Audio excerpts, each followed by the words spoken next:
ஒரு சக்தி வாய்ந்த தியான பயிற்சியை பற்றி விவரிக்கின்றன. இதன் முக்கிய நோக்கம் உங்கள் உடலில் உள்ள ஆற்றலை மேல் நோக்கி செலுத்தி உங்கள் உணர்ச்சி மற்றும் மனநிலையை மேம்படுத்துவதாகும். 1. பிராணா மற்றும் ஆற்றல் குழாய்.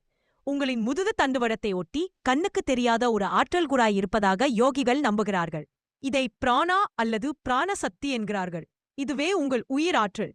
இந்த தியானத்தின் மூலம் இந்த குழாயில் ஆற்றலை நீங்கள் உணர்வுபூர்வமாக நகர்த்த முடியும். 2.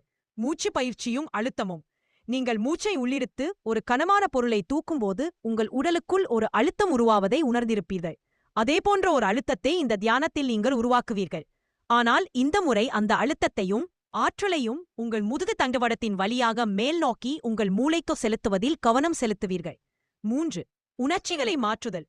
இந்த தியானத்தின் ஒரு முக்கிய அம்சம் எதிர்மறையான அல்லது கீழ்நிலை உணர்ச்சிகளை, கோபம், பயம், குற்ற உணர்ச்சி, வருத்தம், நேர்மறையான அல்லது உயர்நிலை உணர்ச்சிகளை, உங்கள் உடலில் தேங்கியிருக்கும் இந்த பழைய உணர்ச்சிகளை ஒரு புதிய உயர் ஆற்றலாக மாற்றுவதே இதன் நோக்கம். 4. பயிற்சி முறை. தியானத்தில் அமர்ந்து உங்கள் கவனத்தை முதுகு தண்டுவடத்தின் கீழ்ப்பகுதிக்கு கொண்டு செல்லுங்கள். மூச்சை ஆழமாக உள்ளிழுத்து அடக்கிக் கொள்ளுங்கள்.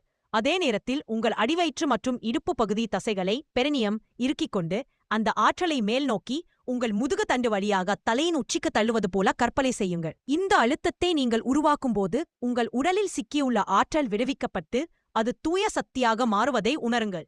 இந்த பயிற்சியின் முடிவில் நீங்கள் மிகுந்த ஆனந்தத்தையும் புத்துணர்ச்சியையும் உணர்வீர்கள். உங்கள் உடல் பாரமாக இல்லாமல் ஒளியாகவும் சுதந்திரமாகவும் இருப்பதை உணர்வீர்கள். இது உங்கள் ஆற்றலை மேம்படுத்தி உங்களை முழுமையாக உயிர்ப்புடன் இணர வைக்கும் ஒரு சக்தி வாய்ந்த செயல்முறையாகும்.